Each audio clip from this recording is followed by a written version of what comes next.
my research is mobile in a range of ways, but I think there are three key elements to what I do that connect to the mobilities agenda. So some of my research is mobile in a very literal and embodied sense. So I'm interested in why, how and when people move, particularly in relation to work, employment and for the organisations that they work in. So that means travelling for business, literally on a plane, on a train, or however that might be. So there's a very embodied dimension to mobility. Of course, that connects to virtual forms of mobility as well, and the relationship between the virtual and the embodied is a key agenda that I engage with. A second way of thinking about mobility, though, that permeates my research is about how material things, but also immaterial things move. Ideas, knowledge, concepts.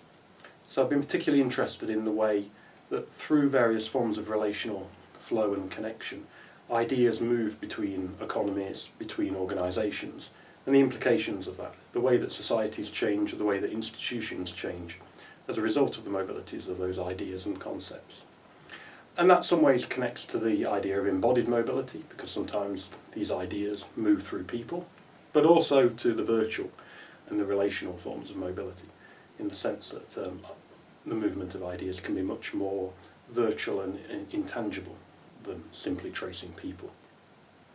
A third dimension is methodological.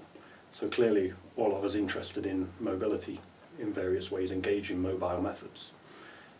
And my research has sought to use mobile methods both to understand people on the move in an embodied sense, but also to track movements over time. So some of the most recent research I've been doing is trying to track over time the biographical movements of people between places, spaces and institutions, to map those over time and to think about those connections and how they relate back to the themes that I mentioned earlier about how ideas move, about why people move for work, employment and organisations. So, for example, using biographical data that you can access via Facebook, Twitter, but in particular things like LinkedIn, can help us to understand the mobility patterns of people and ideas. So these new and developing mobile methods are a crucial way of understanding the world that we live in and study. So for me, mobilities as an approach and a set of concepts is this flexible tool that allows us to understand the world that we live in today by placing mobility centre stage and recognising its fundamental role in structuring our lives, the organisations that we operate in and through, and as I say in particular for me, the work that people do.